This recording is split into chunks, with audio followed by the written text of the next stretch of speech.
Meine Damen und Herren, eine echte, lebende Legende, Hugh Masekela hier in der Kulturport Lounge. You understood everything I said, of course. Yeah. Yeah. I'm so happy to have you here. Thank you, I'm very happy to be here. You know, when you played Languta, the first song, I told the people that Languta is a loincloth. Is that true?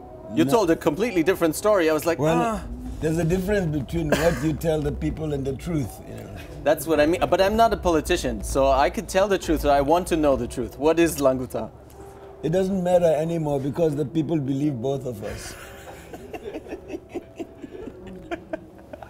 It's only when they have to vote for us that they'll decide whether they want my story or the loincloth.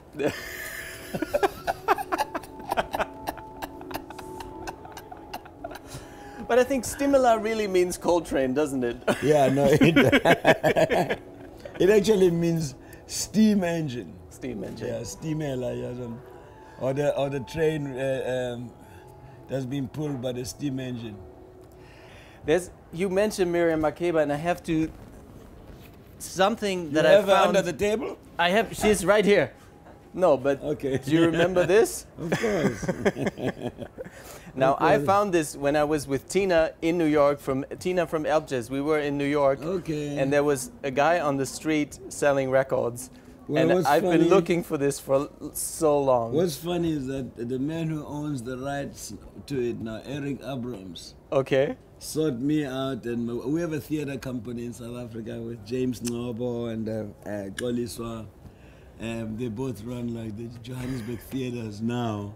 But when we started this company, we had one small play that we did. But anyway, yeah, James Nobo was our outstanding director, actor, singer, composer.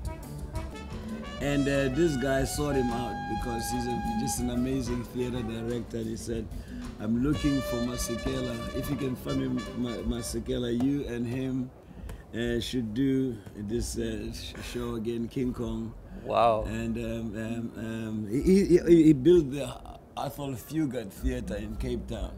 And he owns a few theater on the west. His name is Eric Abrams. So he wants us to do this. So we might be doing it, a revival next year.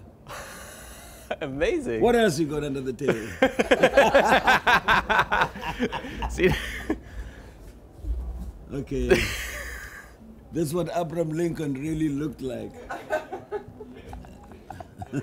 So we have to show the people that this is actually Abraham Lincoln.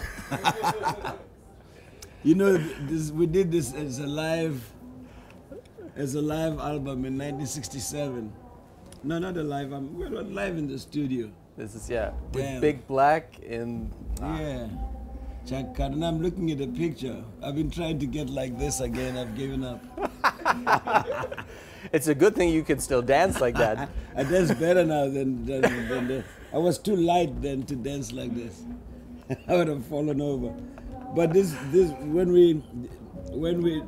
was from our own record company. Yeah. Chisa, when in 1967. Stuart Levine and Good Levine.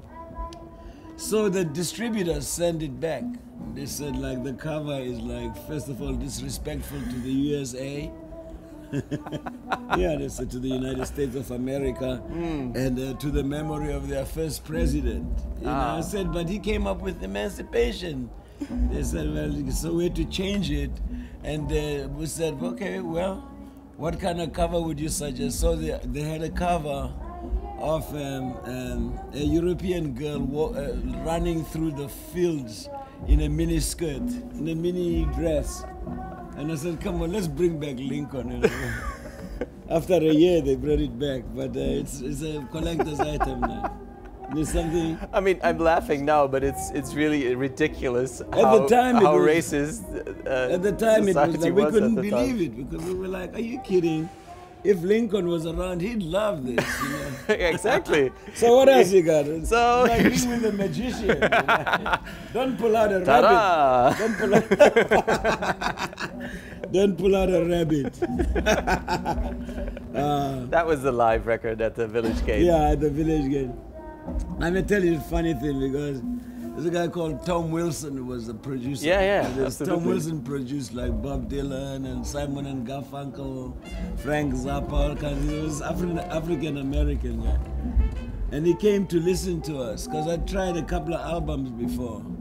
And he came and he was very tall, like, and always smiling. He was like, yeah, man, ah. He was like that. He said, you know what, man, we're going to record right here in the village gate because I've been coming here and goddamn, man. So we recorded.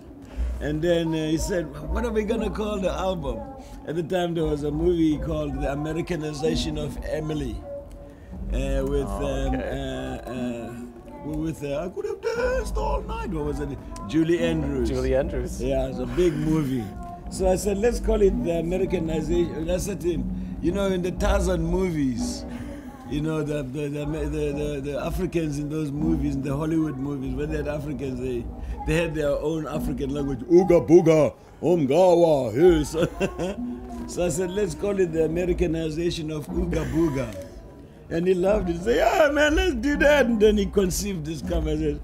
We're going to have you in like a Armani suit and like with a great Borsalino hat and a briefcase and the Wall Street Journal.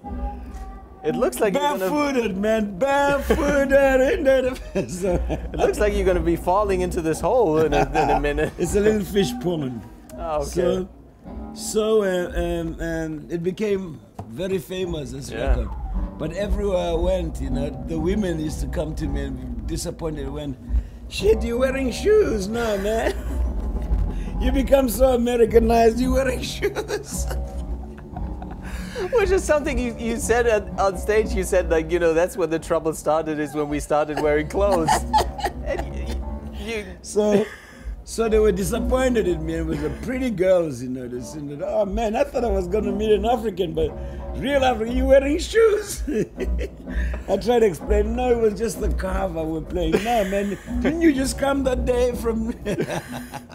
Those were the 60s. Everyone's glorifying them now, and yeah. This was a good album. This opened up the world for us. Absolutely, yeah. And I mean, that's one Anyway, this is your show, and I'm talking so much, right? Come on, that's what I want to hear. Because that's what to me is interesting. That's these songs, you know, these records that were recorded such a long time ago, they still hold up. I look at this. You can still play them. I look at these records and I know that you're a funny guy. You gotta be out of your mind to have records like this. I'm even crazier than that. So this to me, I'm framing up on my wall. If ever I get scared, this is what I think. I had a friend, he was our publicist. His name is Gary Stromberg. He's still alive now. And these were the 70s, were the days of like the beginning of disco, and we didn't sleep, you know. Right. And he always said, he was a publicist, he always had this idea. He says, so we had this record. I brought this group from Ghana. We'd done another album before called Herzenswärme. With Languta. Okay, with Languta, right. So he says, I got a cover for you, man. I got 3 options for you, and I'm gonna bet you $1,000. The first one is you have to like wrestle with a grizzly bear. That should be the covers. Wow. He said the second cover, you put your head in a lion's mouth. Beautiful. I said, and he said the third one is that you lie down under an elephant and it puts his foot on you. I said, you know what, I'll go for the elephant. And so he named the album I'm Not Afraid. I said, I'll go for the elephant, man, because I know the elephant. I've seen elephants in the circus. They're well trained, you know. But can you trust Not like lions? Can you trust your head in a lion's mouth? I said, wrestle with a grizzly bear. You know, the bear might forget that we just play. Well, figuratively, you often put your head in a lion's mouth, didn't you? Well, my whole life has been that. Has been in the lion's mouth. It was so beautiful to see the audience, how they reacted to your music tonight, I have to say. I mean, you mentioned that too, and I know that you're a great entertainer and a great showman, and you know how to motivate people. They all looked like they were trained by you, because when I met you, you were like that. You were like this, and then I went to the audience. They were all like, I said, he brought his own people. I figured.